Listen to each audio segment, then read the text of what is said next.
Marcos 14, versículos 12 a 31. El primer día de la fiesta de los panes sin levadura, cuando sacrificaban el cordero de la Pascua, sus discípulos le dijeron: ¿dónde quieres que vayamos a preparar para que comas la Pascua? Y envió 2 de sus discípulos y les dijo: id a la ciudad y os saldrá al encuentro un hombre que lleva un cántaro de agua.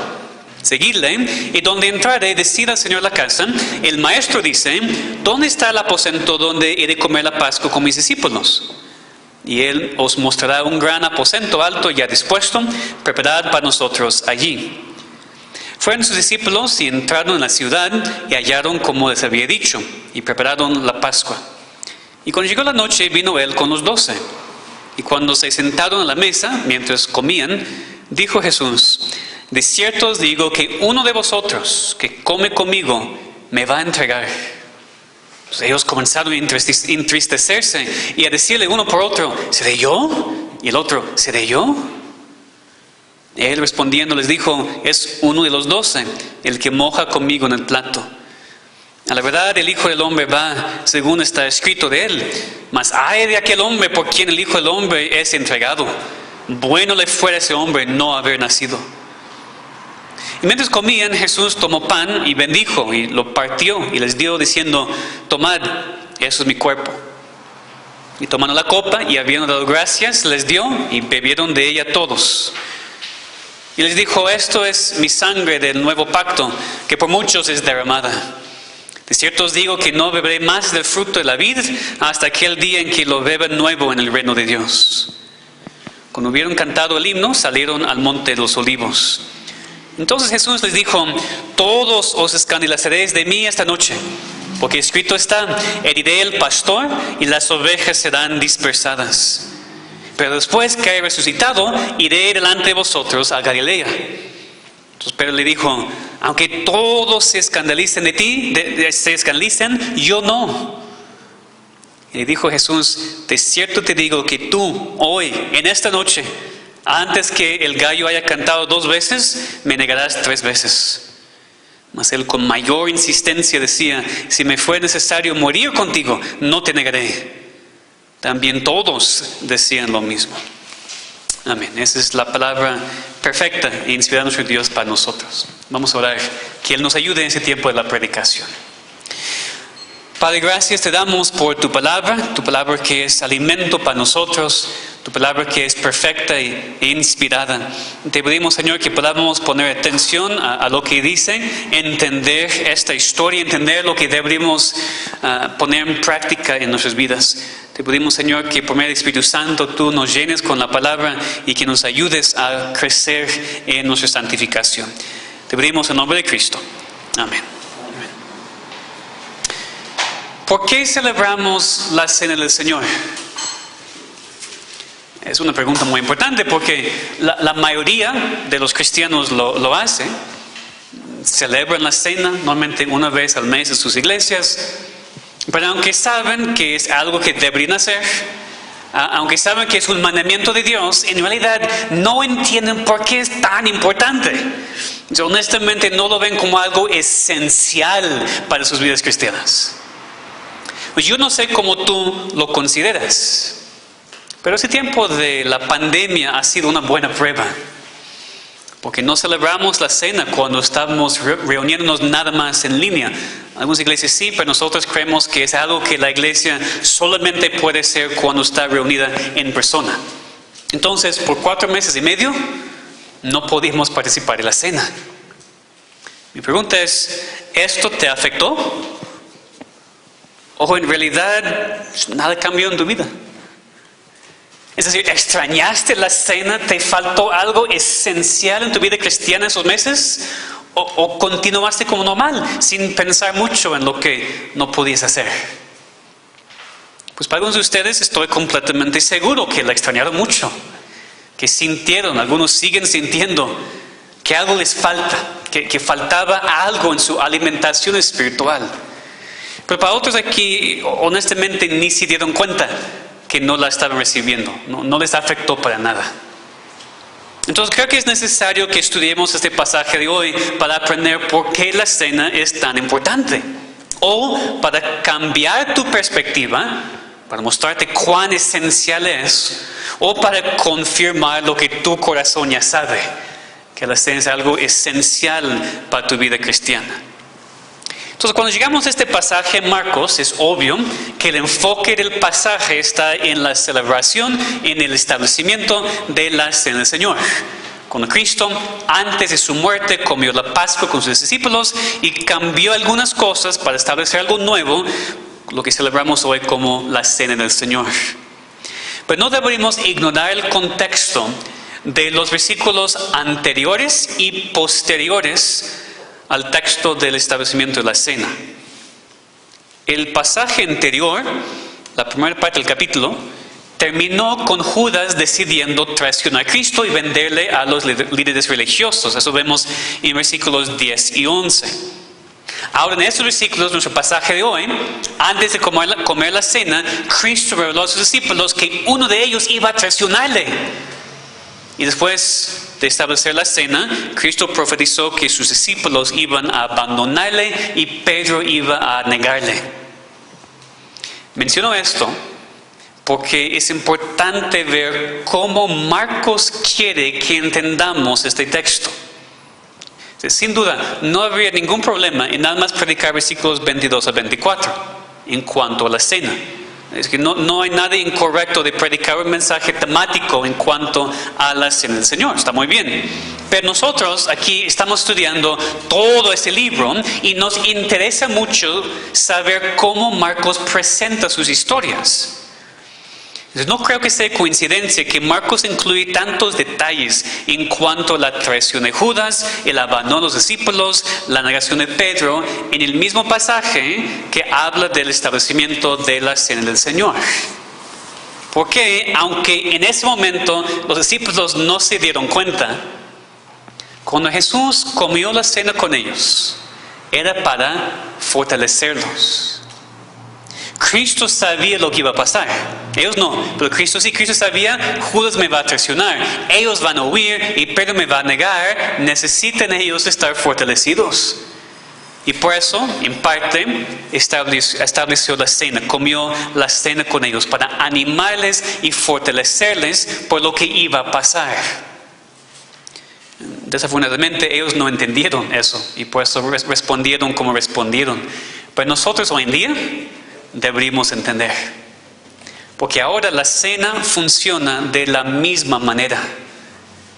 Es un medio de gracia que Dios usa para fortalecer a sus hijos y llenarnos con su gracia. Entonces, hoy no deberíamos simplemente estudiar cómo Cristo estableció la cena y pensar en lo que es. Necesitamos tomar el tiempo para entender también cómo nos ayuda. ¿Qué tiene que ver la cena con mi vida espiritual? ¿Por qué es esencial?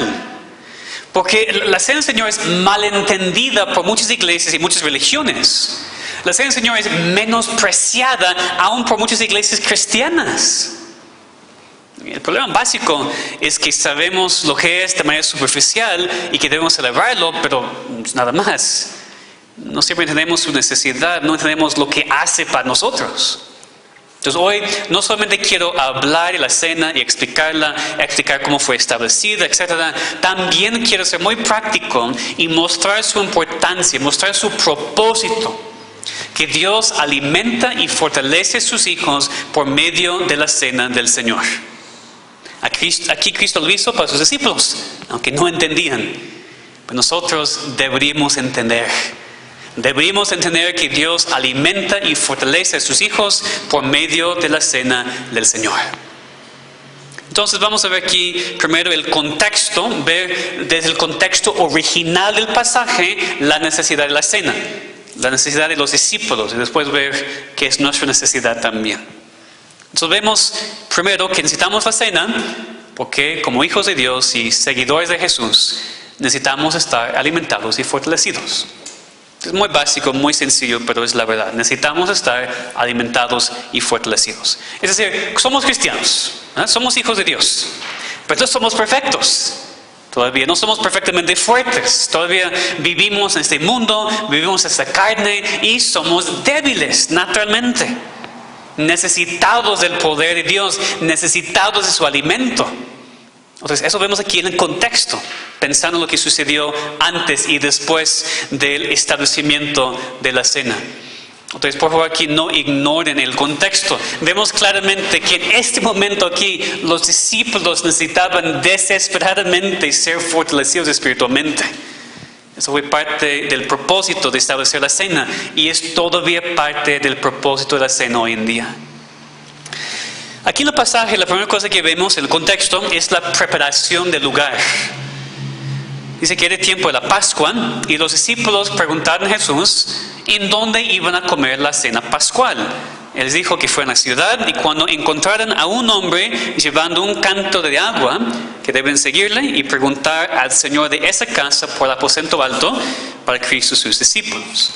Ahora, hubiera sido difícil, si no imposible, encontrar una cierta persona, tal hombre, en Jerusalén esos días, porque en el tiempo de la Pascua, la ciudad pudiera haber tenido hasta 2 millones de gente. Cristo dijo, pues váyanse para encontrar un hombre. Sí, pero ¿cuál hombre? Pues Cristo dijo, el que lleva este cántaro de agua. Dice, ¿qué tiene que ver? Porque seguro que había muchos. No, de hecho, es algo muy interesante aquí que probablemente no hemos visto. Casi algún tipo de señal. Porque los hombres en ese tiempo no solían llevar los cántaros de agua. Solamente las mujeres, el trabajo de la mujer. Entonces, ver un hombre llevando un cántaro de agua sobre su hombro hubiera sido muy raro. Entonces, era fácil para ellos encontrar a este hombre, ir a la casa, y ellos hicieron lo que Cristo les había dicho. Encontraron lugar y prepararon todo para la cena. O sea, tal vez nos preguntamos, ¿por qué tanto secreto aquí? ¿Por qué tanto misterio? ¿Por qué Cristo nos dijo, váyanse a tal hombre en tal calle, ahí vamos a comer? Probablemente porque Cristo sabía, que los demás no, que Judas le iba a traicionar. Y Cristo no tenía miedo de ser entregado, de hecho sabía que era necesario para su obra, pero todavía no. Él no necesitaba a Judas yendo a los líderes religiosos diciendo, en esa noche vamos a estar allí. Cristo necesitaba ese tiempo todavía con sus discípulos para establecer la cena. Y después iba a estar completamente dispuesto a ser entregado y llevado a la cruz. Cuando llegaron al lugar, en versículo 17, cuando se sentaron para comer la cena, Cristo hace una proclamación, una declaración. Versículo 18. De cierto os digo que uno de vosotros que come conmigo me va a entregar. Uno de sus propios discípulos le iba a traicionar. Es muy importante darnos cuenta de que la reacción de los discípulos no era, seguro que es Judas. Judas es muy sospechoso. Ellos no sabían. De hecho, aquí dice que todos comenzaron a entristecerse, a decirle uno por uno, ¿seré yo? ¿Seré yo? Ellos reconocieron su propia debilidad, que aunque no querían, cualquiera de ellos podía caer en ese pecado. Cristo confirmó que sí, eran unos 12, el que moja el pan con él. Para el judío, el comer con alguien mostró una comunión importante, mostró una relación. Era considerado una de las cosas más horribles posibles, comer con alguien y después hacer algo mal en contra de él. Es lo que Judas iba a hacer.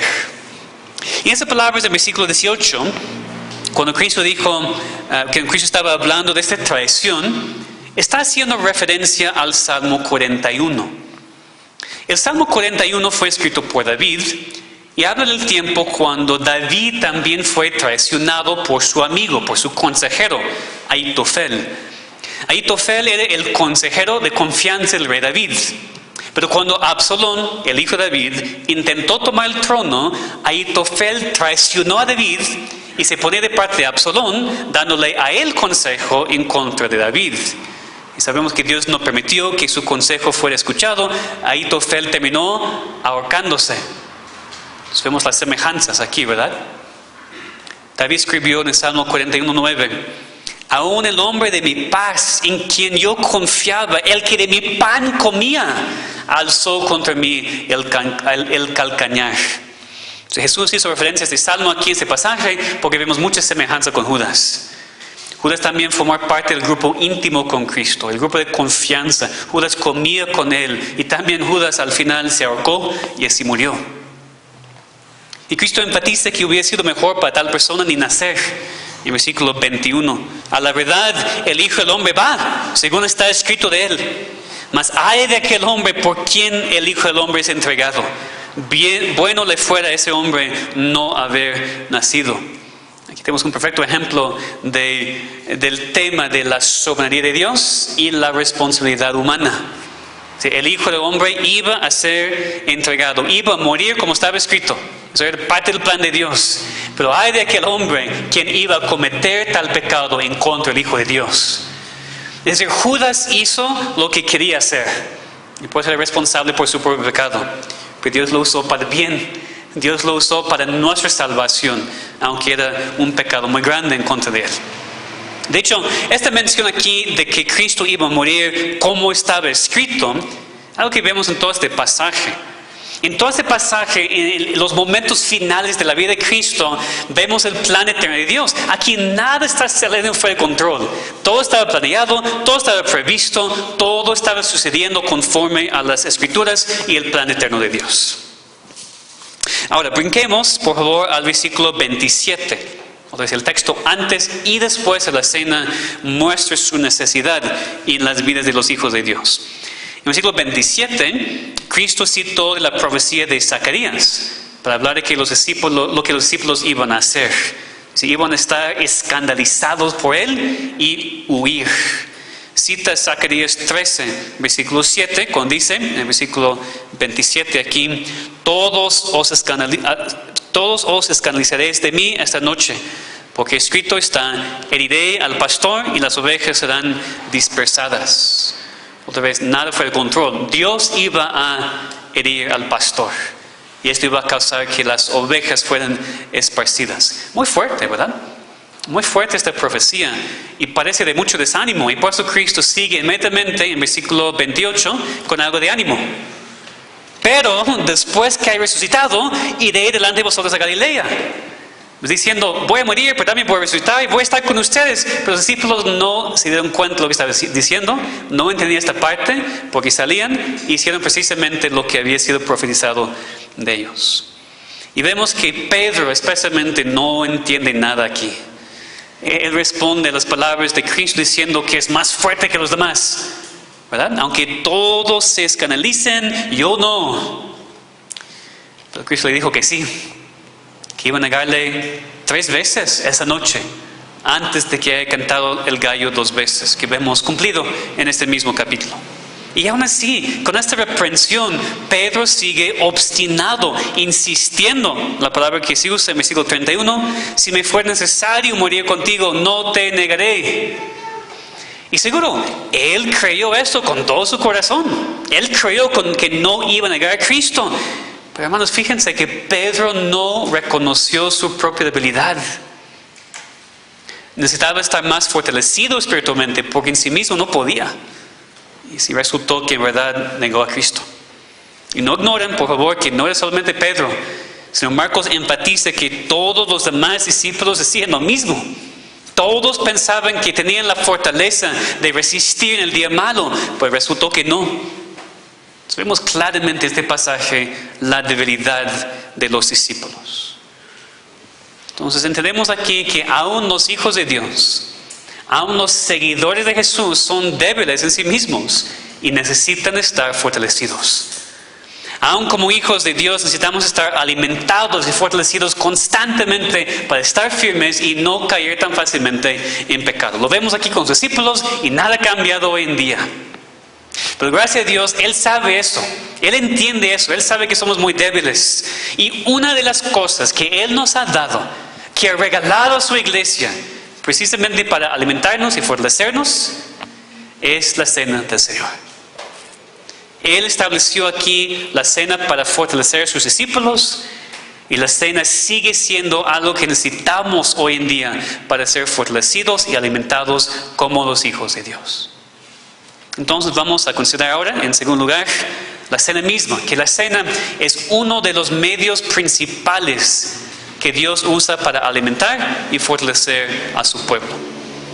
Otra vez, para ser muy claro, ya hemos visto en el contexto del pasaje la debilidad de los discípulos, ¿verdad? Y creo que si seamos honestos, nosotros vemos que muy claramente también compartimos su debilidad. Nosotros luchamos mucho en nuestras vidas cristianas. Entonces, ¿qué necesitamos?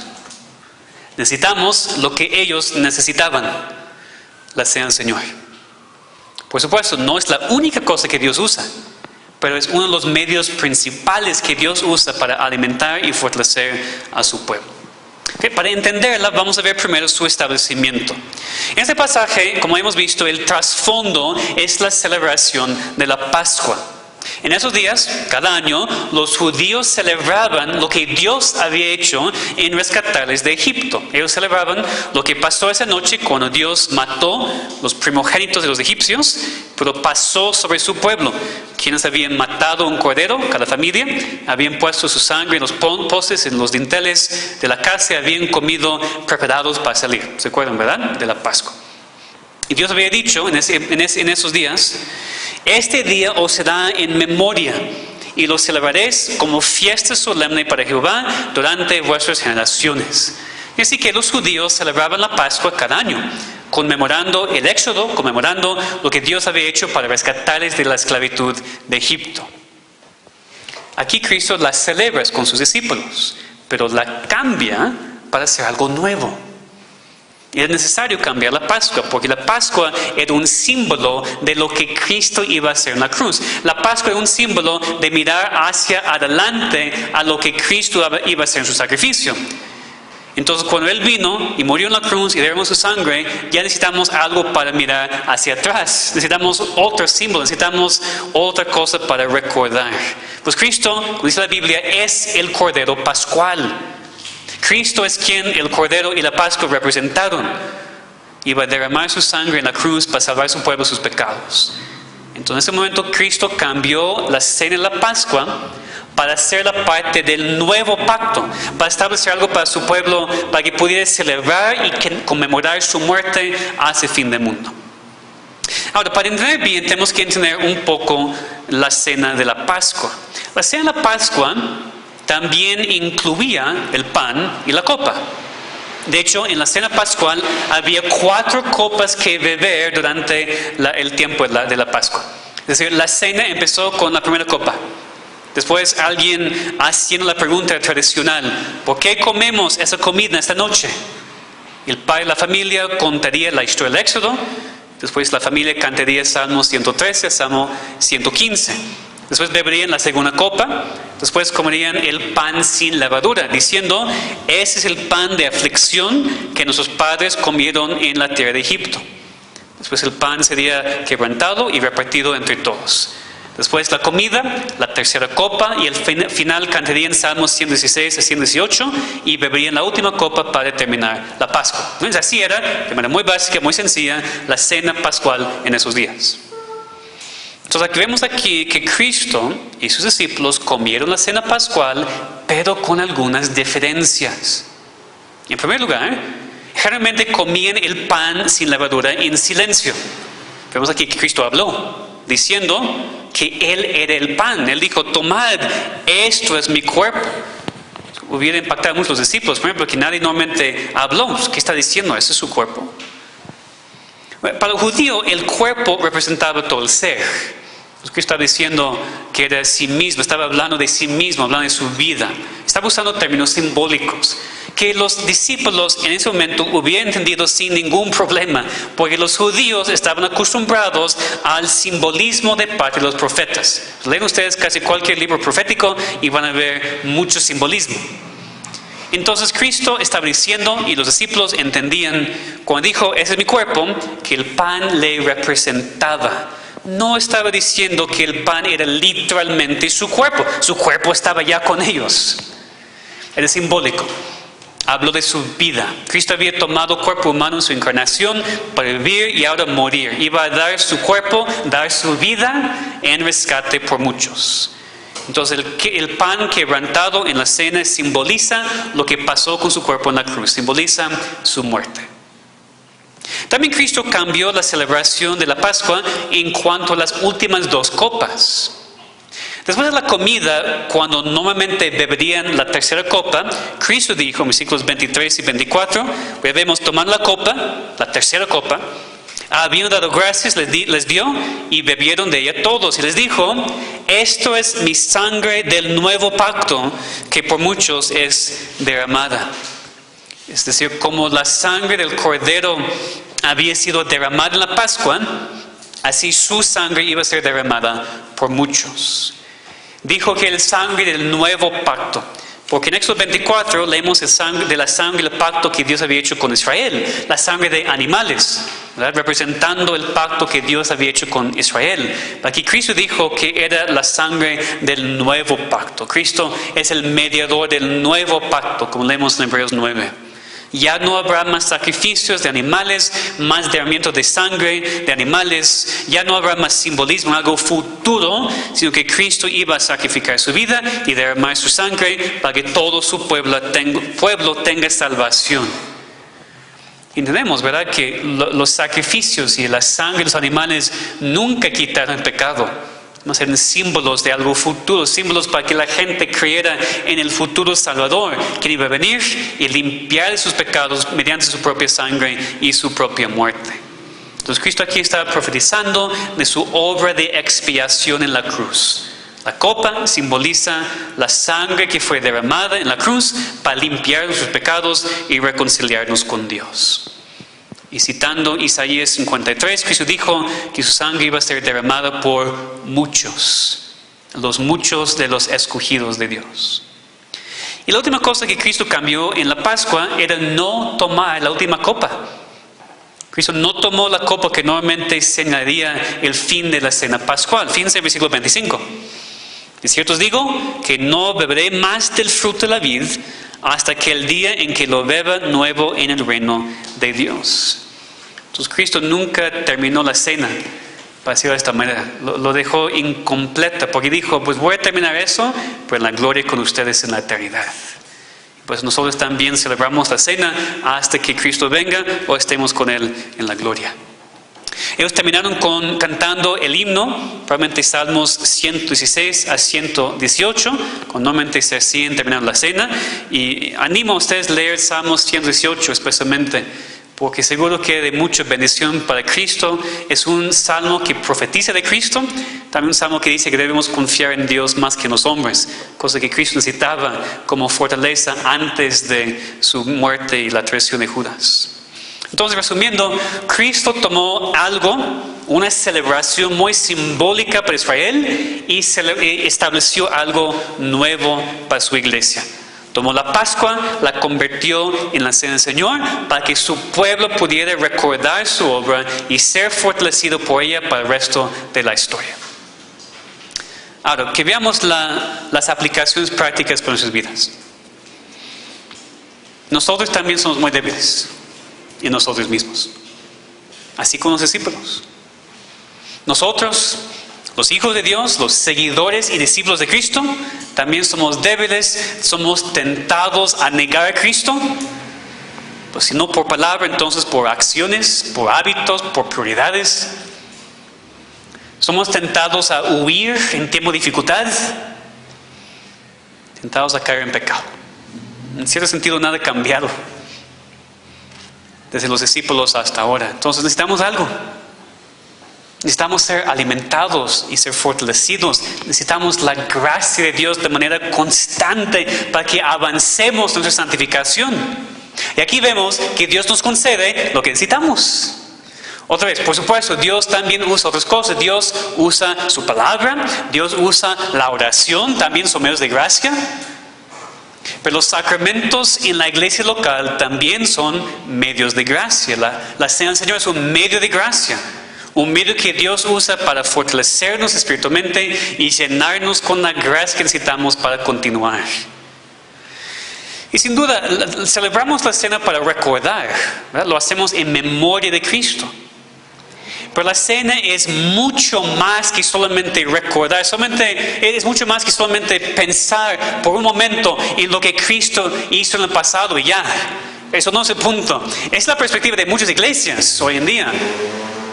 Aún iglesias muy buenas con hermanos en Cristo, pero pierde parte del propósito de la cena que vemos muy claramente aquí por el contexto de Marcos. La cena es para participar en algo. La cena es para recibir algo. Es un medio que Dios usa para en verdad fortalecernos, alimentarnos, llenarnos con su presencia espiritual. Tal vez parte del problema que tenemos es la palabra recordar. Porque cuando usamos esa palabra en nuestro idioma hoy en día pensamos que significa pues traer a la memoria un evento pasado, ¿verdad? Es una definición muy sencilla de recordar. Eso no es lo que significa bíblicamente. Bueno, es parte, pero no es todo. Recordar bíblicamente no simplemente traer a la memoria algo pasado, sino significa hacer el evento presente otra vez en nuestras mentes para que nos afecte. Es una cosa decir, sí, ya me acuerdo de eso. Ya me acuerdo que Cristo murió. Pues entre tu mente sale y ya. Eso no es lo que significa. Hacer esa memoria de Cristo, recordar lo que Él ha hecho, es traerlo a la memoria y meditar. Pensar lo que significa y aplicarlo a la vida para que nos afecte hoy. No es una mera memoria, sino es tener un efecto para nosotros. Entonces, no simplemente algo que recordamos en la mente, sino en la cena participamos usando todos nuestros sentidos. ¿Verdad? Porque piensa conmigo, la cena, junto con el bautismo, es algo tangible que Dios nos ha dado. Eso es muy interesante porque la vida cristiana es por fe, no por vista, ¿de acuerdo? Pero en la cena, si vemos, tocamos, comemos, bebemos. Dios en su misericordia nos ha dado algo tangible para fortalecernos y alimentarnos espiritualmente. Entonces, no solamente recordamos a la mente, sino participamos con Cristo cuando celebramos la cena. Nos alimentamos con Cristo espiritualmente, mostrando que ya tenemos parte en Él, mostrando que hemos muerto con Él, ahora vivimos en Él. La cena representa nuestra unión con Cristo en la salvación. Ya tenemos el pan de vida, ya hemos sido lavados en su sangre. Entonces ahora, de manera práctica, ¿cómo podemos entender la cena para comprender y aprovechar ese elemento y fortaleza que provee? A pesar de todo, lo que necesitamos hacer es enfocarnos en Cristo. El enfoque de la cena es Cristo. Los elementos son importantes, pero es mucho más importante lo que ellos representan. Cristo es el Cordero Pascual. Dice 1 Corintios 5:7, nuestra Pascua, que es Cristo, ya fue sacrificado por nosotros. Entonces, no podemos enfocarnos tanto en los elementos que perdemos la vista lo que representan. Nuestros ojos tienen que estar fijados en Cristo cuando tomamos la cena.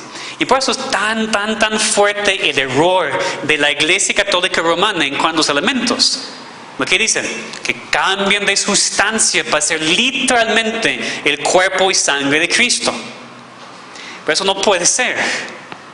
Cristo en este pasaje estaba hablando simbólicamente. Y sabemos porque Él estaba físicamente. Su cuerpo físico estaba.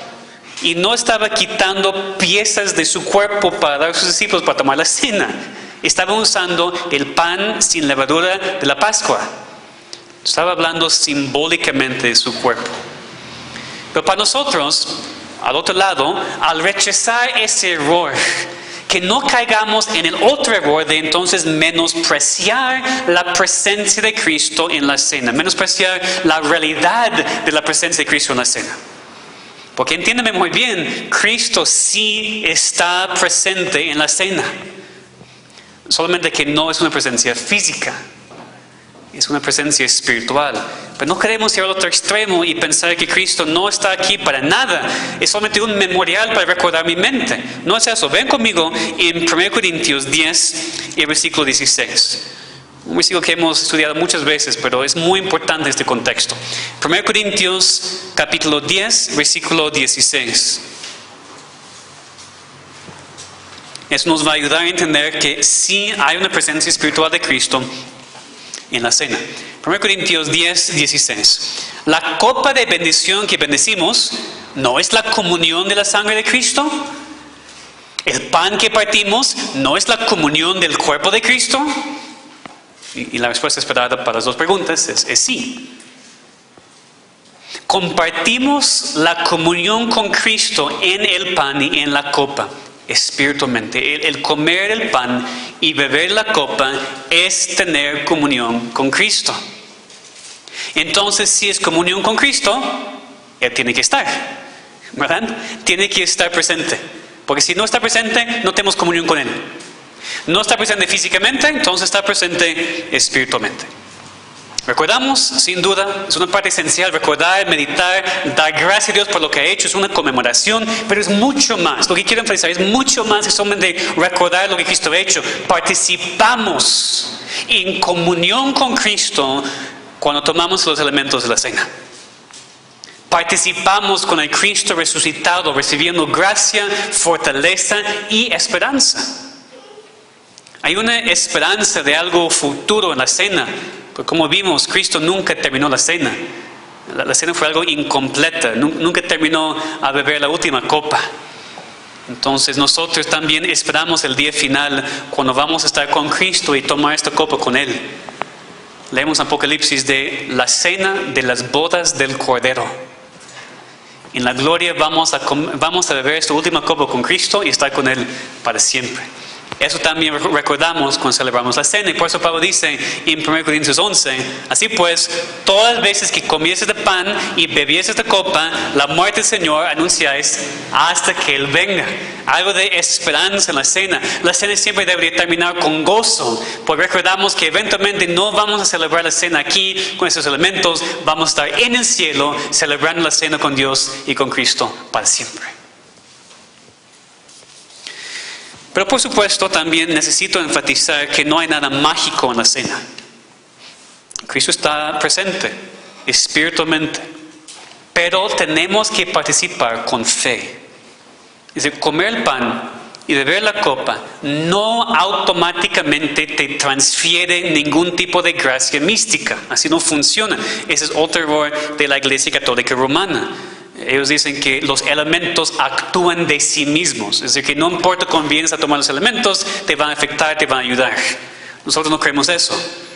La Biblia muestra que tomamos la cena por fe. Participamos en fe, unidos a Cristo, y solamente por eso nos alimenta y nos fortalece. Es decir, de manera muy práctica, tú puedes participar en la cena, no siendo hijo de Dios, y no vas a recibir ningún beneficio. No te va a fortalecer ni alimentar para nada. Entonces examínate, porque no es simplemente asunto de venir a la iglesia, participar en los sacramentos, automáticamente estás bien con Dios. Necesitas conocer a Dios, ser salvo por Cristo para poder recibir la fortaleza y alimento de su cena. Te pregunto entonces si has participado de Cristo. No te pregunto si has venido a la iglesia, esa es otra cosa. Porque fíjense en Judas. Judas es un ejemplo de un hombre, una persona que tiene todo el conocimiento de Dios. Estaba en la iglesia visible. Pero un hombre que permite que su pecado le engañe en cuanto a estado ante Dios. Entonces no pienses que simplemente venir a la iglesia y ser bautizado y tomar la cena te hace bien con Dios. Tienes que arrepentirte porque ves cuán grave es tu pecado. Tu pecado es tan grande que solamente la sangre del Hijo de Dios podía pagar por él. Entonces, que los elementos de la cena te enseñen cuán grande es tu pecado y cuánto necesitas un Salvador. Pues solamente aquellos que ya están en Cristo, que han participado de su muerte y su vida, pueden participar en la cena y ser fortalecidos y alimentados. Tienes que preguntar si tú has participado con Cristo, si has muerto y estás viviendo con Cristo. Es una cosa que cada persona tiene que preguntar. Es algo personal. Tú personalmente tienes que tomar y comer de su cuerpo, recibir su salvación, confiar en Él y participar en Él. Cristiano, también nunca olvides que la cena del Señor no es solamente comunión con Cristo, sino también comunión con otros. Todavía estamos en 1 Corintios 10, versículo 17, dice, siendo uno solo el pan, nosotros, con ser muchos, somos un cuerpo, pues todos participamos de aquel mismo pan. Y por eso estamos rogando a Dios que todos puedan estar aquí otra vez muy pronto para comer la cena juntos. porque necesitamos hacerlo juntos también. Es comunión con Cristo, pero es también comunión unos con otros. Y yo entiendo que lo que ustedes que están en línea todavía les falta. Y por eso oramos mucho, que Dios permita que las cosas sigan adelante y puedan estar aquí con nosotros muy pronto, porque yo sé que quieren también tomar la cena con nosotros. Entonces, por eso la cena es tan importante. Por eso la cena es esencial para un cristiano, porque somos débiles todavía, propensos a negar a Cristo con nuestras acciones, nuestras prioridades, propensos a huir en tiempo de dificultad, propensos de caer en pecado, y Dios lo sabe. Es una sorpresa para Dios, y por eso nos ha dado un medio de gracia para alimentarnos y fortalecernos. Y creo que así podemos entender por qué ahora la celebramos cada semana. ¿Por qué? Porque necesitamos comer mucho, ¿verdad? Necesitamos mucha fortaleza, necesitamos mucho alimento. Necesitamos algo constante. Digo, eso es nuevo para nosotros, nada más en este año empezamos este hábito, pero creo que ya entendemos por qué es tan importante. Necesitamos comer y ser fortalecidos constantemente. Que no menospreciemos nunca la cena del Señor, sino que nos preparemos para participar cada domingo en este medio de gracia. Entonces, ¿eres un hijo de Dios? ¿Eres un seguidor de Jesús? Tú necesitas la cena. Tú necesitas la cena porque eres débil en ti mismo. Necesitas el alimento espiritual. Necesitas esta comunión íntima y espiritual con Cristo. Necesitas la comunión con tu iglesia cuando tomes esos elementos juntos. Tú necesitas la cena porque más tarde hoy y durante la semana vas a ser tentado con el pecado. Vas a ser tentado a negar a tu Señor por tus acciones, por tus pensamientos y no por tus palabras. Vas a ser tentado a huir de Dios y caer en pecado, sin ninguna duda. Esa cena de la cual vamos a participar ahora es esencial entonces para ti como cristiano, para fortalecerte, para resistir y estar firme en el día malo. Por supuesto, si no eres un cristiano, piensa en lo que esa cena representa, en la muerte de Cristo que tú necesitas para salvación de tus pecados. Pero tú, cristiano, anhela participar en la cena, aprecia, aprovecha la manera que Dios ha establecido para alimentarte y fortalecerte. Prepárate cada sábado, prepárate cada domingo para venir y participar en la cena, participar en el cuerpo y sangre de la comunión espiritual con Cristo. Porque Dios alimenta y fortalece a sus hijos por medio de la cena del Señor. Amén. Vamos a orar. Damos gracias a nuestro Padre porque nos amas tanto. En tu gracia nos elegiste desde antes de la fundación del mundo. Tú mandaste a tu único Hijo para vivir y morir por nosotros, para que podamos tener la salvación y la adopción de hijos. No podemos comprender plenamente tu amor para con nosotros, pero damos gracias. Y damos gracias por la cena que tanto necesitamos, porque admitimos que somos débiles, Señor, y tú lo sabes muy bien. Muchas veces te negamos por nuestras acciones y por nuestras prioridades. Muchas veces huimos de ti, caemos en pecado. Así como tus discípulos en esos días, debido a nuestra debilidad, necesitamos tu cena. Damos gracias que nos has permitido otra vez estar juntos, estar reunidos para poder participar. Te pedimos que sea un anhelo para cada persona en nuestra iglesia, para cada cristiano en nuestra iglesia, que sea un anhelo que reconozca que no puede continuar sin la cena, que es esencial para su vida espiritual. Señor, concédenos muy pronto la oportunidad de estar juntos en la iglesia para participar juntos y no solamente disfrutar la comunión con Cristo, sino también la comunión los unos con nosotros. Enséñanos, te pedimos, Señor, y fortalécenos ahora por medio de esos elementos. Te pedimos en el nombre de Cristo. Amén.